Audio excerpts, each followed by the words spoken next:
Now to Sean Diddy Combs. The case is back in court for a pre-sentencing hearing. His attorneys will try to convince the judge to skip some procedural steps and sentence Combs as soon as possible. We are not nearly done fighting.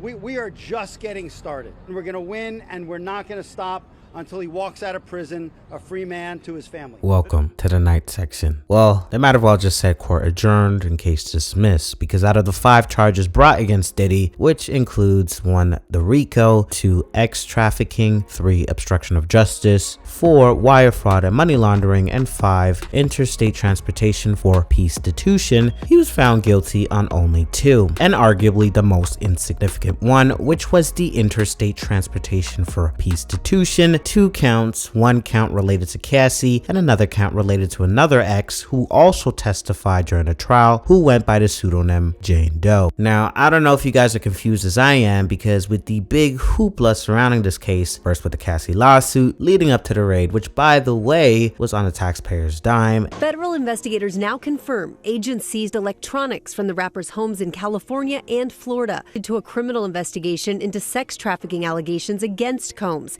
He's also named in several civil lawsuits. And if you guys recall, this is where they found the excessive amounts of baby oil, Astroglide drugs, and other paraphernalia, to then the hotel video. So it's safe to say that the results of this case were very underwhelming. So yes, knowingly transporting someone or people across state lines with the intent that they engage in X work or peace-stitution by law is illegal. But don't all celebrities do this? I mean, you guys are probably aware of the quote-unquote fly out or fly me out culture. I mean, it's in rap songs. Women in particular brag about this kind of thing all the time. Hell, it's an open secret that women go out to Dubai to do the same thing. So why was Diddy targeted out of all people if he was just going to be convicted of the Mann Act, aka interstate transportation of peace-stitution? Now, let me just say this before I move on. This is not to invalidate any of the victims in this case, in particular Cassie. What she went through was very real, and honestly she deserved that $20 million payout. And I'm not here to claim that Diddy is innocent or defend Diddy by any means, but it's actually rather the opposite. I think he did that shit, but it seems very fishy that the feds would go after him when most people in power engage in, let's just say,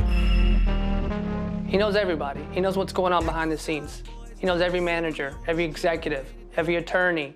Alternative lifestyles, and have certain proclivities that we can call sexual in nature. To be honest, it seemed like a humiliation ritual more than anything. So I'm offering an alternative theory. Now, I do not have concrete evidence of this, so we're just speculating here, but I think it had to do with the tapes. So yeah, the feds found lube and baby oil, and that's all fine and dandy, but they also hit the jackpot with the tapes. Feds recovered multiple hard drives and flash drives containing tens of hours of footage from Diddy's quote-unquote freak-off parties, filmed in various locations like hotels and mansions between the years of 2016 and 2024. Now, none of us were born yesterday, so it's safe to assume, and again just speculating here, that Diddy, being in the industry since the 90s, that he didn't just wake up one morning in 2016 and decided to have his first freak-off. This has more than likely been happening for a long time, and the footage that was either found or not found was probably in the tens of thousands of hours. But that's neither here nor there. The key here is who was on the tapes and how the tapes were being used. As we know, in a Jeffrey Epstein case, it was alleged that he had hidden cameras installed in nearly every room of his property, from Manhattan to the Virgin Islands. However, with Epstein, it was way more insidious and depraved because it involved minors. He allegedly used those tapes to blackmail powerful men to do his bidding, as some call it his get out of jail free card. The common thread though between Diddy and Epstein is that they both recorded people doing compromising acts, whether legal or not, to then hold leverage over those same people. In the case of Diddy, we know that he was recording Cassie in these freak-offs, and it was revealed in court that it got to the point that back in 2011, Cassie had to contact her own mother in fear of Diddy releasing those tapes if she didn't comply with his his demands, where her own mother had to take out a home equity loan of $20,000 to try and get him to not release them. Now that's sick on another level, but that's besides the point. This, however, reveals two things. One, if this was an issue from 2011, there are clearly way more tapes that were not accounted for by prosecutors, or might I say, are being hidden. Again, this is all speculation. Then number two, this has been happening way before 2016, way before even 2011. But I want to jump even further and speculate that it wasn't just Cassie on these tapes. I think there are and were way more powerful people involved, which we will never know about. Just like Epstein, I think Diddy also wanted leverage. I don't think I'm too far off from assuming that a lot of people at the highest levels of power play dirty to get there and stay there. I mean, Epstein was in cahoots with the royals, for Christ's sakes. Why wouldn't we also assume that it would trickle down to industries like film, fashion, and especially music? Look at Diddy, for instance. Let's take a look at him. Let's take a look at, he has videos. He has videos of the parties. Now, what I've heard, which I don't know how much of it is in mainstream media, I don't really follow the story that much, but what I've heard from friends that are attorneys, friends of mine